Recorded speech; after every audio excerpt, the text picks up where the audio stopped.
is up, Jace? And thank goodness it's Friday. I'm Grace Halter, and we're back with another show. That is right, Grace. I'm Morgan Gable, and we have yet another amazing show planned for you all. First up, we have a top story with Alex Cronin over paintballs, parks, and wolves. Well, I definitely do not know what that means, so I can't wait to hear all about it. Next, I saw that the cross-country team is at state, and Charlie will have all the sports reports and the scoop about it. I saw that too, Morgan. Some of my friends are running at this very moment. Oh, I could never. Running is just not my thing. I went to the Flex Time meeting last week, and I learned a lot about Network 53. I've learned a lot about it too within the past few years of being in school, but Alex has prepared a package all about it. Then stick around to the end so we can get all the announcements here about the stuff here at LHS. So as always, sit back, relax, and enjoy our show, because this is KLHS.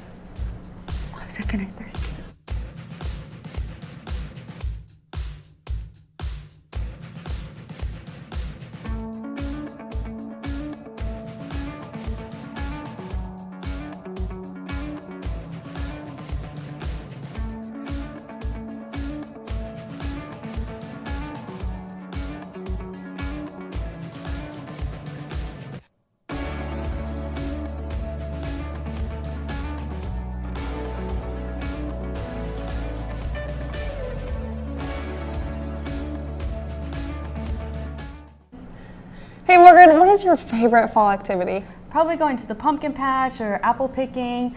What about you? Well, I like paintballing. I'm just kidding. But Alex has prepared a top story for us that includes paintballing.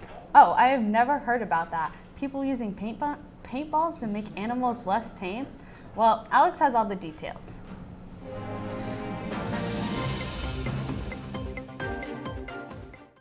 Wolves in parts of the Netherlands can be shot with paintballs in a bid to make them less tame, authorities say. What's up, Jays? I'm Alex Cronin, and this decision comes after a video of a wolf strolling past a family in a park went viral in the Netherlands. You might be thinking that's not such a big deal, and if the wolves aren't bothered by us, then why isn't that a good thing, right? But the worry is that the wolves are not afraid of humans, then they will start to see an increase in attacks. The paintball decision came from how you can shoot a paintball from a distance, and they're non-lethal. The BBC News stated, the announcement from the local government does not mean that anyone with a paintball gun can head to the park and start firing at wolves. No date has yet been given for when this measure will start, but it will be carried out by people authorized to do so. The question we are left with is, why did the wolves start to get comfortable? Well, it was later found out that the supervisors of the park were feeding the wolves whenever they saw them by throwing their lunch out. Well, that's all I have today, folks. For KLHS, I'm Alex Cronin, and please don't feed the wolves our school lunches later. Thank you, Alex, for that story. That is quite the news, and hopefully they can figure something out. Now, let's get into some announcements. Thank you, Morgan. This first announcement is going to be the best news yet. We're going to gain an hour of sleep. Set your clocks back tomorrow night for daylight savings. When you wake up on Sunday morning, I hope you all feel refreshed and energized. Teachers, this announcement is for you. Blue Jay Nation gives out a monthly award for LHS students who exemplify a spirit of involvement, inclusion, participation, and leadership in LHS activities and represent the Blue Jay community. If you have names of students who you see doing amazing things, could you please take a minute to fill out the Google form to nominate them for this award? Jays, the time has finally arrived for the show-stopping production of The Little Mermaid. To get into the spirit, Suko and leadership invite you to participate in the Little Mermaid Spirit Week beginning next Monday. To all the cast, crew, directors, and teachers, congratulations and break a leg next week. This last announcement is to let you all know leadership is partnering with the Liberty Education Foundation. With it now being November, it is officially the month of giving. Join us in helping contribute to the world's greatest day of giving, November 29th. If you're willing to donate, listen to the items that are listed each Tuesday in November. November 8th, they will be collecting coats and winter gear. These will be collected in Miss Geisert's room, which is room 209. Let's get back to the community, Jays, and that is all the announcements I have for you today. Wow, that was a lot of great information, and we get an extra hour of sleep. Well, with this weather, I could take a nice nap. Well, we have no time for naps because we have a package prepared over a popular internship called Network 53. I've learned a lot about Network 53 in Flex meeting last week. Well, let's get the full scoop from our very own reporter, Alex Cronin. What I've liked most about the internship program is really observing what the trainers do. And since me being an athlete myself, I can kind of implement what they do into like my own routine. And just working with the athletic trainers here, I mean, they're all really nice and cool, and this is like a once-in-a-lifetime opportunity for me. It's nice just to have people who are interested in athletic training, kind of wanting to learn about a profession. I know for myself, going in high school, my limited experience with our athletic trainer was just seeing them kind of around baseball games and sporting events. You know, not being a football player, we didn't get a whole lot of exposure with them, but actually having kids come in and learn what we do, so that way as they move towards college, they actually might have an idea if this is or isn't something they actually want to pursue. I expect to gain more knowledge about the human body and certain rehab exercises for certain injuries. So like, for example, a sprained ankle, if I'm working range of motion, then I expect to learn exercises that will help with that and like strengthen it back up so I don't hurt it again. I'd hope that other high schools and colleges can come to basically adapt something like what we're doing to give kids a chance to try to learn and understand what athletic training is. One of the struggles that we're going to run into with that is like high schools, a lot of it is athletes who are really interested in athletic training but don't truly understand what athletic training is.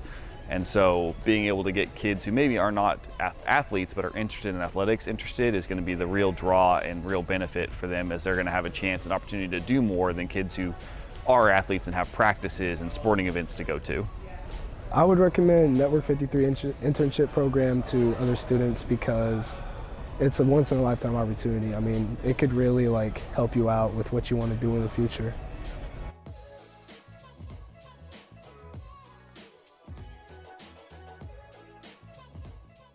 Network 53 is such a great opportunity, so be sure to look into it, Jace.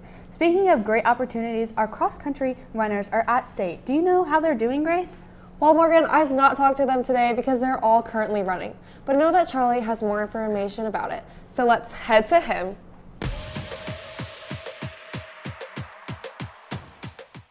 Good morning, Jace, and happy Friday. With fall sports wrapping up, there's only a couple of sports left in motion, so let's see what happened over the last 7 days.